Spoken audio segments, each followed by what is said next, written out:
Hello friends, नमस्ते, अस्सलाम वालेकुम, सत श्री अकाल। जो भी आपको पसंद है कबूल कीजिए। चलते हैं आज की इंटरेस्टिंग रिएक्शन वीडियो की तरफ।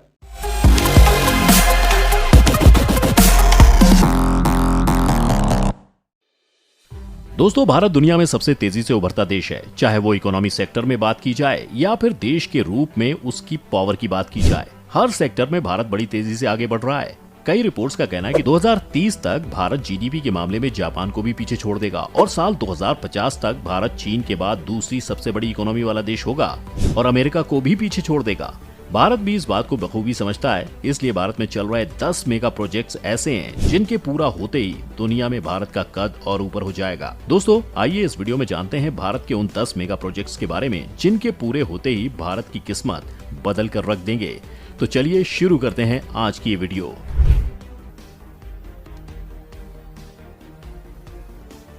Number 1, Aditya L1 project.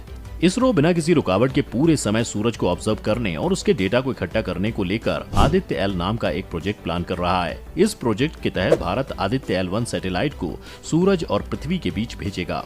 पर सूरज को हर समय ऑब्जर्व करना इतना आसान नहीं है, क्योंकि समय समय पर सूरज पर ग्रहण पड़ता रहता है और अगर छोटी सी भी परेशानी इस मिशन में आ जाती है तो ये पूरा मिशन पूरी तरह से बर्बाद हो जाएगा। पर अगर भारत ये मिशन करने में सक्सेस हो जाता है तो ये भारत के लिए दुनिया भर में एक ऐसी अचीवमेंट बन जाएगी जो भारत की पावर का डंका पूरी दुनिया में बजा देगा।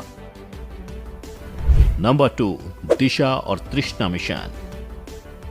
इसी तरह इसरो दिशा और तृष्णा नाम के मिशन को भी प्लान कर रहा है, मगर पिछले 2 सालों से कोविड के चलते भारत को अपने कई स्पेस मिशंस डिले करने पड़े थे। पर अब एक बार फिर भारत अपने मिशंस पर तेजी से काम को आगे बढ़ा रहा है। वहीं दिशा मिशन के तहत इसरो दिशा नाम का सैटेलाइट अंतरिक्ष में भेजकर पृथ्वी की आखिरी परत पर स्टडी करेगा। वहीं तृष्णा प्रोजेक्ट फ्रांस के साथ मिलकर किया जाएगा। इसमें सैटेलाइट को अंतरिक्ष में भेजकर पृथ्वी की लैंड सरफेस की मैपिंग करेगा, जिससे जंगलों, natural resources assessment, urban area, जंगलों की मैपिंग करी जाएगी। रिपोर्ट्स के मुताबिक ये अब तक की सबसे सटीक मैपिंग होगी। Number 3, Bharatmala project. ये project national highway development project का अपडेटेड प्रोजेक्ट मान सकते हैं। इस प्रोजेक्ट में सरकार करीब 50,000 किलोमीटर रोड, हाईवे और एक्सप्रेसवे बनाने का लक्ष्य रखती है।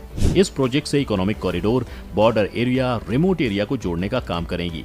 इससे भारत के एक्सपोर्ट को मदद मिलेगी। साथ ही इस प्रोजेक्ट में होने वाले डेवलपमेंट से मजदूरों को रोजगार मिलेगा। इस योजना के पूरे होने के बाद करीब 22 मिलियन रोजगार पैदा हो सकेंगे। इस योजना के तहत करीब 9,000 किलोमीटर तक के इकोनॉमिक कॉरिडोर, 6,000 किलोमीटर तक इंटर कॉरिडोर के साथ ही कई किलोमीटर रोड्स बनाई जाएंगी। Number 4, Noida international airport project.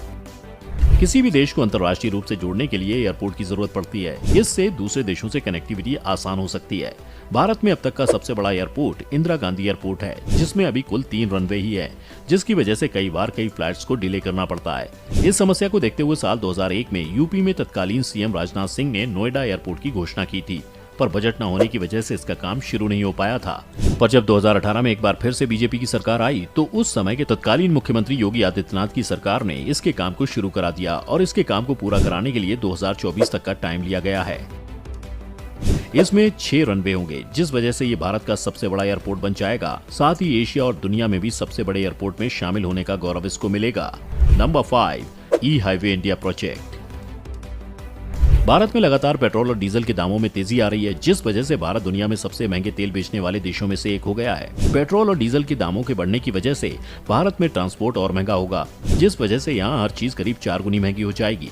इसको देखते हुए भारत सरकार ने ई हाईवे बनाने की योजना बनाई है, जिसमें भारत में पेट्रोल और डीजल की मांगों में भारत में काफी कमी आएगी। साथ ही भारत कम कार्बन डाइऑक्साइड पैदा करने के अपने लक्ष्य को भी पूरा कर पाएगा। पहला ई हाईवे दिल्ली से मुंबई की ओर बन रहा है, जिसका पहला पार्ट 2022 के अंत तक बनकर तैयार होने की उम्मीद है। इस हाईवे में हर गाड़ी 120 किलोमीटर प्रति घंटा की रफ्तार से चल पाएगी और दूसरे इलेक्ट्रिक वाहनों की चार्जिंग के लिए अलग से लेन बनाई जाएगी। नंबर 6, कच्ची दरगाह बिदपुर ब्रिज। ये ब्रिज आने वाले समय में बिहार में एक पहचान के रूप में बनकर निकलेगा। ये ब्रिज बन जाने के बाद ये भारत का दूसरा सबसे बड़ा वाटर ब्रिज होगा, जो कि 9.76 किलोमीटर लंबा होगा। इस ब्रिज की शुरुआत साल 2015 में हुई थी। इसके पूरा होने का अनुमान 2023 तक लगाया जा रहा है। ये ब्रिज पटना की कच्ची दरगाह से बिदरपुर तक जाएगा। इसके बन जाने के बाद महात्मा गांधी सेतु का लोड करीब आधा हो जाएगा। पटना से बिदरपुर जाने के लिए अभी केवल एकमात्र महात्मा गांधी सेतु पुल ही है। यह पुल अंग्रेजों के द्वारा बनवाया गया था। इस समय यह काफी जर्जर हालत में है, जिसकी वजह से यहाँ घंटों जाम लगता है। साथ ही आए दिन सड़क दुर्घटनाएं होती रहती हैं। कच्ची दरगाह बिदुरपुर ब्रिज बनाने की लागत करीब 3115 करोड़ बताई जा रही है। Number 7, redevelopment central Vista. इस प्रोजेक्ट के अंदर भारत की कई ऐसी चीजें हैं जिनको रीडेवलप किया जा रहा है, जिसमें से एक भारत का इस समय का संसद भवन भी है, जिसे 1927 में ब्रिटिशर्स के द्वारा बनाया गया था। वर्तमान के संसद भवन की बात की जाए तो उसमें कुल 790 सांसदों के बैठने की व्यवस्था है, लेकिन वहीं नए संसद भवन बनने के बाद उसमें 1272 सांसदों के बैठने की व्यवस्था होगी, जिसमें लोकसभा के 888 सांसद और राज्यसभा के 384 सांसद बैठ सकेंगे। इसमें कुल 4 फ्लोर्स हैं। सितंबर 2021 से ये बनना शुरू हो गया था। वहीं इसका फेज 1 सितंबर 2022 में बनकर तैयार हो चुका है और इसका उद्घाटन खुद प्रधानमंत्री नरेंद्र मोदी ने किया है। नवंबर 2022 तक ये पूरे तरीके से बनकर तैयार हो जाएगा। ये प्रोजेक्ट करीब 1.5 एकड़ में फैला हुआ है। इसको बनाने की कुल लागत करीब 20,000 करोड़ की है। इसका पूरा काम टाटा प्रोजेक्ट को दिया गया है। इसमें पीएम और राष्ट्रपति के लिए भी नए भवन बनाए जाएंगे। Number 8, river interlinking project. Bharat में आज भी कई ऐसे राज्य हैं जिनको हर साल बाढ़ का सामना करना पड़ता है। वहीं कुछ राज्य ऐसे हैं जहां हर साल सूखा पड़ता है। साल 1999 में उस समय के पीएम अटल बिहारी वाजपेयी ने इस परेशानी को देखा और इससे निपटने के लिए उन्होंने इस योजना की शुरुआत की। पर जब तक इस योजना पर काम हो पाता तब तक सरकार बदल गई, जिसके बाद योजना को रोक दिया गया। अब करीब 20 साल बाद बीजेपी की दोबारा सरकार आई तो इस योजना को दोबारा शुरू किया गया। ये एक सिविल इंजीनियरिंग योजना है जिसका मोटिव भारतीय नदियों को जलाशयों और नहरों के माध्यम से आपस में जोड़ना है। इससे किसानों को खेती के लिए मानसून पर निर्भर नहीं रहना पड़ेगा और साथ ही बाढ़ या सूखे के समय पानी की मांग और कमी को पूरा किया जाएगा। इस योजना के तहत भारत की 60 नदियों को आपस में जोड़ा जाएगा, जिसमें से गंगा भी एक है और इस योजना को 3 हिस्सों में बांटा गया है। Number 9, Vande Bharat mission. वंदे भारत की पहली ट्रेन साल 2019 में नई दिल्ली से बनारस को चलाई गई थी और दूसरी ट्रेन नई दिल्ली से वैष्णव देवी मंदिर के लिए चलाई गई थी। दोनों ट्रेनों की बात करें तो दोनों खूब सफल रहीं। अब भारतीय रेल ने इस साल करीब 500 से ज्यादा वंदे भारत ट्रेन चलाने का मोटिव रखा है। इसको स्लीपर व स्टिंग 2 रूपों में लॉन्च किया जाएगा।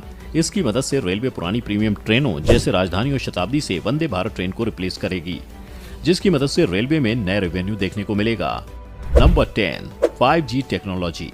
ये भारत के टेलीकॉम टेक्नोलॉजी सेक्टर में बहुत बड़ा बदलाव लेकर आने वाला है। अगर हम इसका मुकाबला अभी की टेक्नोलॉजी 4G से करते हैं तो ये 4G से करीब 10 गुना ज्यादा तेज है।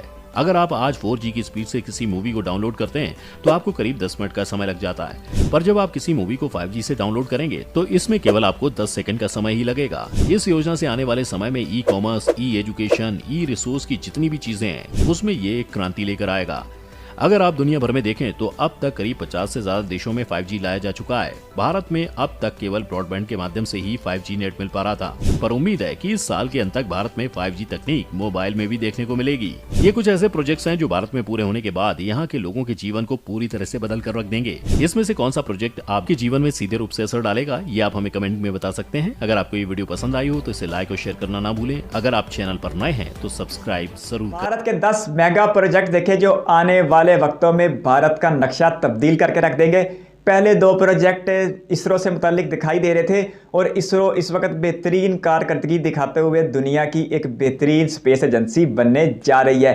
इसरो का प्रोजेक्ट था जो सूरज का मुआयना करेगा हर वक्त के लिए, और इसके साथ साथ जो इसरो को दूसरे नंबर पर प्रोजेक्ट दिखाया जा रहा था जिसे शायद दिशा कह रहे थे, वो पूरे दुनिया के ऊपर नक्शों का एक नया निज़ाम तैयार करने जा रहा है। तो बहुत सारी बेस्ट विशेज़ है इसरो के लिए कि जब ये इसरो को बनाया गया था 1960 की दहाई में, उस वक्त इसरो के पास इतने कम वसाइल थे कि इसकी पहली रॉकेट किट को एक साइकिल और बैलगाड़ी पर लाया गया था, और आज इसरो नासा के आसपास जाती हुई दिखाई दे रही है। हेलो फ्रेंड्स, डिस्टर्ब नहीं, विनती करनी है, चैनल पर फर्स्ट टाइम है तो सब्सक्राइब करते हुए बेल आइकन प्रेस कर दें, और हाँ, इस वीडियो को भी लाइक कर दें। धन्यवाद। अपने महदूद बजट के साथ जिस तरह विक्रम साराभाई ने और अब्दुल कलाम साहब ने इसरो को इतने बड़े मुकाम पर पहुंचाया, वो सच में क्रेडिट के हकदार बनते हैं। अगर अगले प्रोजेक्ट्स की बात की जाए तो उनमें एक प्रोजेक्ट ऐसा था जो मेरा पसंदीदा प्रोजेक्ट है रोड इंफ्रास्ट्रक्चर को लेके, बल्कि इसे भारत की ट्रांसपोर्टेशन हिस्ट्री में एक इनकलाब कहना चाहिए। भारत माला प्रोजेक्ट तकरीबन 50,000 किलोमीटर के लेंथ में सड़कों को बनाया जाएगा, और अगर इस प्रोजेक्ट की लोकेशन की बात की जाए तो ये वेस्ट में गुजरात से शुरू होगा, इसके बाद ये नॉर्थ की तरफ ऊपर जाएगा तो राजस्थान से गुजरेगा और फिर ये कश्मीर तक जाएगा और कश्मीर के बाद ये ईस्ट की तरफ रुख करेगा तो उत्तर प्रदेश से गुजरेगा, उत्तर प्रदेश के बाद ये बिहार में जाएगा, बिहार के बाद ये नॉर्थ ईस्ट इंडिया में आसाम से दाखिल होगा, उसके बाद अरुणाचल प्रदेश और फिर दूसरी साइड को कवर करते हुए नॉर्थ ईस्ट इंडिया को कवर कर लेगा। तो बहुत ही शानदार प्रोजेक्ट है।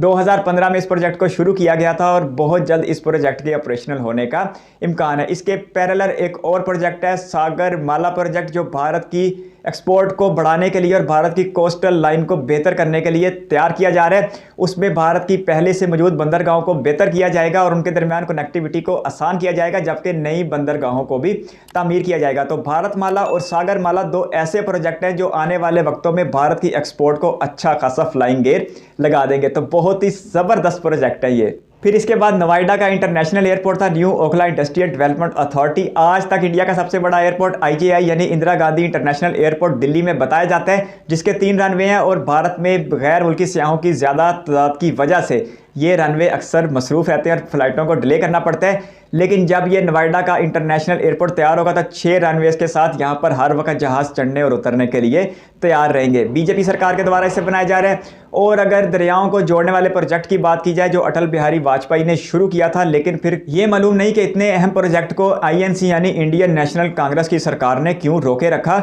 क्योंकि भारत एक ऐसा मुल्क है जहां पर असम के इलाकों में हर साल हमें सैलाब देखने को मिलता है, तो वहीं दूसरी तरफ राजस्थान में हमें हर साल ही खुश्क साली देखने को मिलती है। तो पानी तो ज़िंदगी की वैसे भी बका है और ज़राअत का तस्वुर भी नहीं है पानी के बगैर, बल्कि इंसानी ज़िंदगी का भी तस्वुर नहीं है पानी के बगैर। तो फिर इतने अहम प्रोजेक्ट को इतना अरसा डिले करना समझ से बालातर है। खैर, अब इस प्रोजेक्ट पर दोबारा काम शुरू किया जा चुका है और देखते हैं कि ये शाहकार प्रोजेक्ट कब बनकर तैयार होता है। इनमें से एक प्रोजेक्ट मैं फर्स्ट टाइम सुना था और मुझे सुन के बहुत अच्छा लग रहा था, हाईवे यानी इलेक्ट्रॉनिक हाईवे जो बिजली पर चलने वाली गाड़ियों के लिए बनाई जा रही है। ये मैं फर्स्ट टाइम सुन रहा था और सुन के बहुत ही अच्छा लग रहा था। इससे वाकई पोल्यूशन बहुत ज़्यादा कम होगी और भारत ने जो टारगेट रखा है 2070 तक या शायद 2050 तक जीरो कार्बन पे आने का, उसको टारगेट को हासिल करने में आसानी मिलेगी। लास्ट वन प्रोजेक्ट बताया गया वो टेक्नोलॉजी को लेकर बहुत ही शानदार है, 5G का प्रोजेक्ट। इसकी मदद से इंटरनेट ना सिर्फ तेज तरीन हो जाएगा बल्कि और भी जिंदगी के बहुत से मामलात हैं जो इस टेक्नोलॉजी की मदद से चलाए जाएंगे। तो बहुत सारी बेस्ट विशेज़ हैं कि ये ट्रिलियंस ऑफ डॉलर के प्रोजेक्ट अपने वक्त पर मुकम्मल हों और भारतीयों की जिंदगी में नया इनकलाब पैदा कर दें। बहुत अच्छा लगा वीडियो देख के। इस वीडियो पे यहाँ तक बने रहने के लिए बहुत सारा धन्यवाद। चैनल पर फर्स्ट टाइम है तो सब्सक्राइब करते हुए बेल आइकन प्रेस कर दें।